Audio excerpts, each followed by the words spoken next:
Oh, that's when I put my glasses on for the first time, was at the first dirt race. And I had these like sports glasses like right against my face and had a curved lens. I felt like I raced in a fishbowl all day. That's why I wound up with Hugo Boss metal armed glasses that fit in my helmet real nice. You got to take your helmet to the eye doctor and try on all the glasses. Well, there you go. Those glasses have stood the test of time. That clip of Byron winning and just running up front, is that not like the most Jeff Gordon? That's like one of the most Jeff Gordon looking clips I've ever seen. You know what I mean? Like it looked like his old car. The 24 was popping, the flames. It was Ruby Reds. Ruby Red. Get it right. Ruby Red. Jeff was behind stage because they brought him out because he was a Grand Marshal this week. And I was talking to him and I go, man, how have you not been racing for so long but still have the most swag in the garage? Goes, I don't know, man. But these guys got to catch up. And he's just like rolling through. It was cool, man. It was a good weekend for Hendrick Motorsports. It was. And when you look at everything that was going on, there's just very few teams that can first have that much history, and second, to be able to perform under that pressure with everybody being there. And you know, I think it was, I don't even remember which Hendrick driver. We interviewed them all, but before the race, talking about the pressure of having to perform under those circumstances and how much they enjoyed being able to be in those moments. Because in those moments, when the pressure's on and you've got all the cameras and people pointing at you as you know, the cars to beat and the moment that you're in, it's like, I mean, that's like racing for a championship right there with 1,500 of your own employees there, and for them to go out and perform. I mean, those are the moments that you live for as a driver, to be able to perform under those circumstances and have all your people there and get the W, and not only a W, but a 1, 2, 3. Impressive. So, you know, the only person that's going to be mad is probably Linda. I said this on the broadcast. Yeah. She's going to be mad because Alex Bowman finished 8th.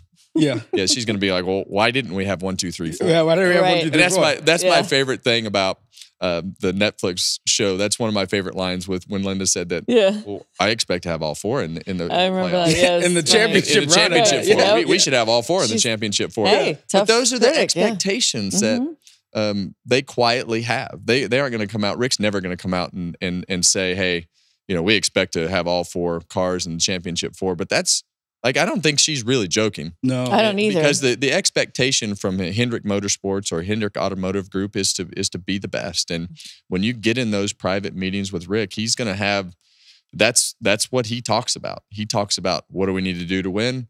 And when we're winning, what do we need to do to win more? And he gives his people the tools that they need in order to go out and perform, but also goes out and finds the right people, because you're only as good as the people that you have around you, and they do it as good as anybody. So Hendrick Motorsports rising to the occasion in a key moment. You mentioned the pit call with Rudy Fugle bringing William down before everyone else. Can you speak to that relationship with driver and crew chief and just having the trust there when your crew chief makes some of those different calls?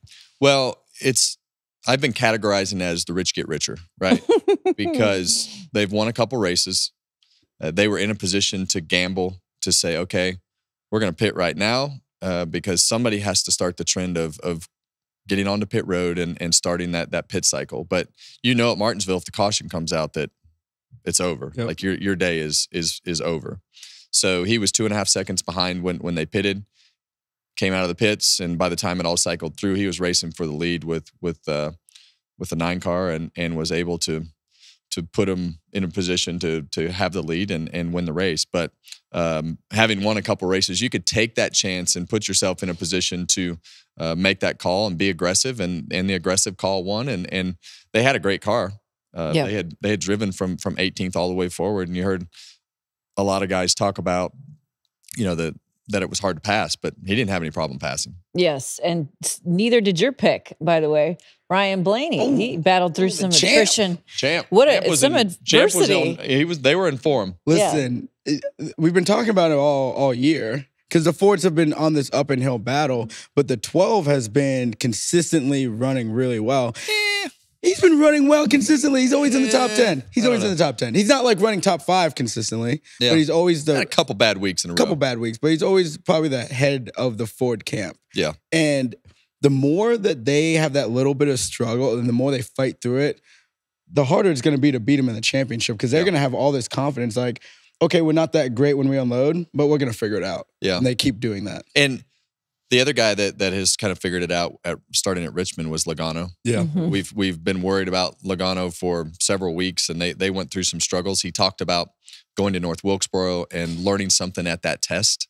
And we saw him race for the lead at Richmond. We saw him up front. He didn't really race for the lead this week, but either way, they ran pretty solid this last weekend at Martinsville. But the Blaney situation was really strange. At the beginning of the race, it wasn't strange. It was great, actually. Beginning of the race, he was going backwards. Yeah. And he couldn't find his way backwards fast enough at the beginning of the race. And then they had a pit stop. They came in, they didn't get the adjustment in the car. It actually was so bad that they actually came back to pit road, made the adjustment, and from that point on, they just continued to march forward. They made their car better, and by the end of the race, he was up racing in right around the top 5. So that's the type of day that is championship caliber. Yeah. But both of those cars, 22 of Joey Logano and the 12 of Ryan Blaney, both had good days. Chase Briscoe had a good car. Yep. They didn't perform on pit road like they need to. If you're going to beat the Gibbs cars and the Hendrick cars, you're going to have to make good pit stops consistently for the most part. And they flubbed up one time on pit road, and next thing you know, they were 8th to 10th the rest of the day. Yep. and didn't make their way forward. Josh Berry had a good car. They were terrible on pit road the whole day. Hey, race fans, thanks for watching our video. For all NASCAR on Fox News, content, and the best clips from Fox Sports, be sure to follow and subscribe to our channel.